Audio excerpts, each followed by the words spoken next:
Round 4 of the championship then, Adrian Churchill, the man on pole position. Last year's champion in Class A versus last year's front runner in Class B. Kevin George now in the Class A Astra as well. Liam McMillan in his Leon and Josh Cook in the McGann making row 2 of the grid. And at the back, the men who didn't complete the race, Rob Smith's BMW and Joe Girling. And Girling definitely hoping to complete at the very least one racing lap. Red lights on, revs rise, and away they go. Slick tyres biting hard, and Josh Cook in the blue McGann on the right of your screen having a very strong getaway. Adrian Churchill with Kevin George tucked in behind. Looks like a quick start for Rob Smith's BMW as well. The rear drive traction, the only rear drive car in the field.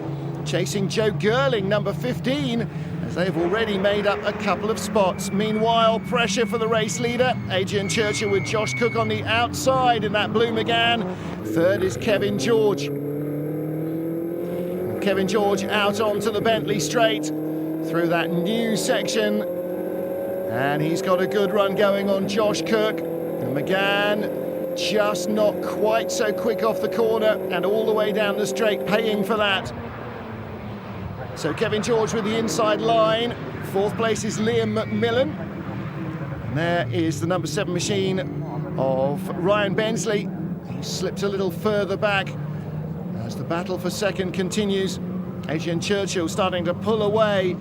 Meanwhile, the blue McGann of Josh Cook and the other blue car, the second McGann of Maurice Hayden, sandwiching this battle for second. With Kevin George, the all-red car of Liam McMillan behind him.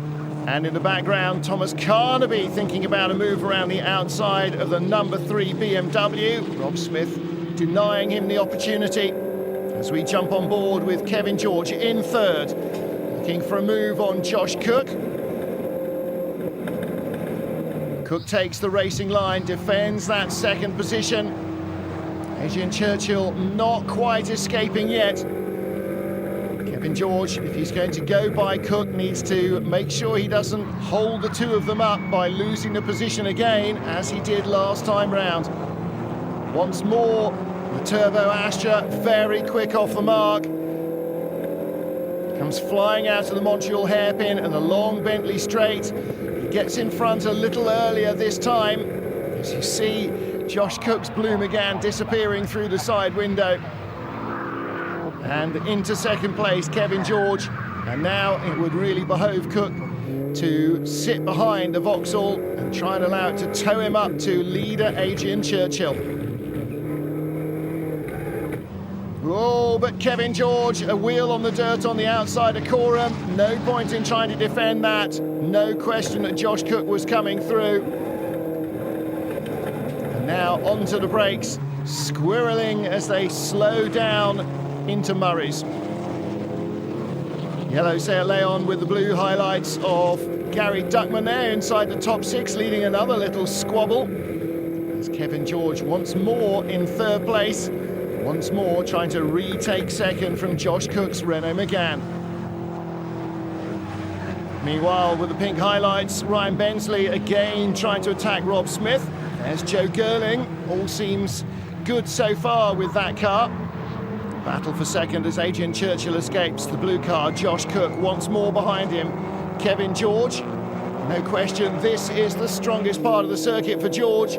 What he's got to do once he gets by, again, as seemingly, certainly he will, is refrain from making any deliberate errors on the rest of the lap to give the place back to Josh Cook. It's a good dice between them, but it is helping Adrian Churchill in his efforts to escape. Once more, as they come through Brundle and Nelson. And coming out of the pits to join the race a little late is Steve Johnson.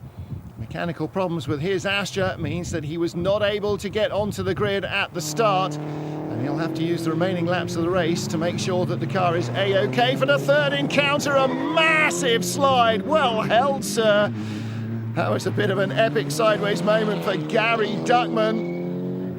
Not the only one to have a little moment. This was a little earlier. Midfield battle, Ryan Bensley under pressure from Maurice Hayden's McGann.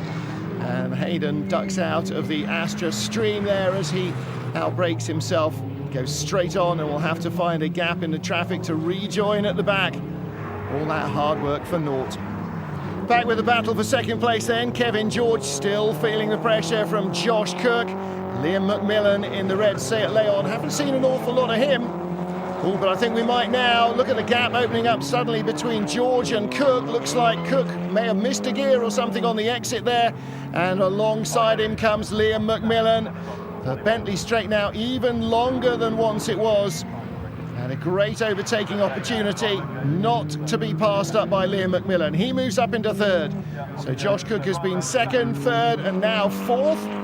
And the battle royal at the tail continues. Rob Smith in 3, Thomas Carnaby, the Astra number 2. The only rear drive car in the field, that BMW diesel. And here comes the Astra. Initial pickup very quick there. Well, heading to the checkered flag is Adrian Churchill. Right in front of him, Ryan Bensley. Local driver struggling, but I don't think he's going to lose a lap here.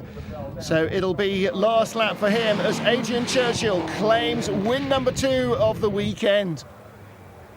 Well, Churchill, who struggled with problems mechanically at Silverstone, but claimed victory there, takes the win. Behind him, Kevin George and Liam McMillan, second and third. And dicing all the way down, Maurice Hayden chasing Joe Girling to the line as Girling completes the race full distance in 8th position, so he'll be pleased with the work from the mechanics. Thumbs out the window there from Thomas Carnaby. He looks pretty happy with himself. Good battle with Rob Smith as he came home in 6th position. Confirmation of that result for Carnaby and for Adrian Churchill, our race winner, from Kevin George and Liam McMillan completing the podium.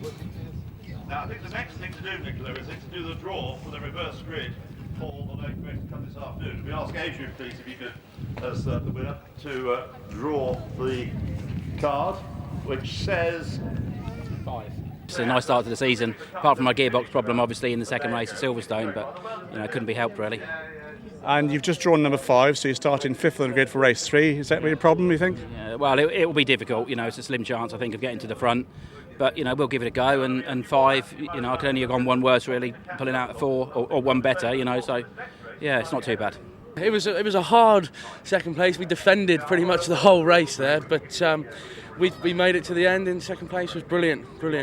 Backing up second place from yesterday as well. Yes, that was an unexpected one yesterday, and today we've had the weight put in as well, and it was struggling. It was running a wind through the slow stuff.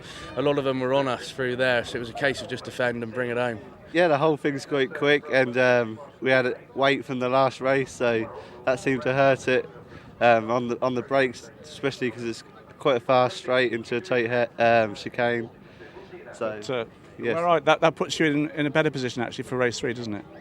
Yeah, we've got 2 fresh tyres because we'll have 6 all weekend, and we've kept 2 new ones. So hopefully we'll have an advantage over the others if they've used their tyres up already.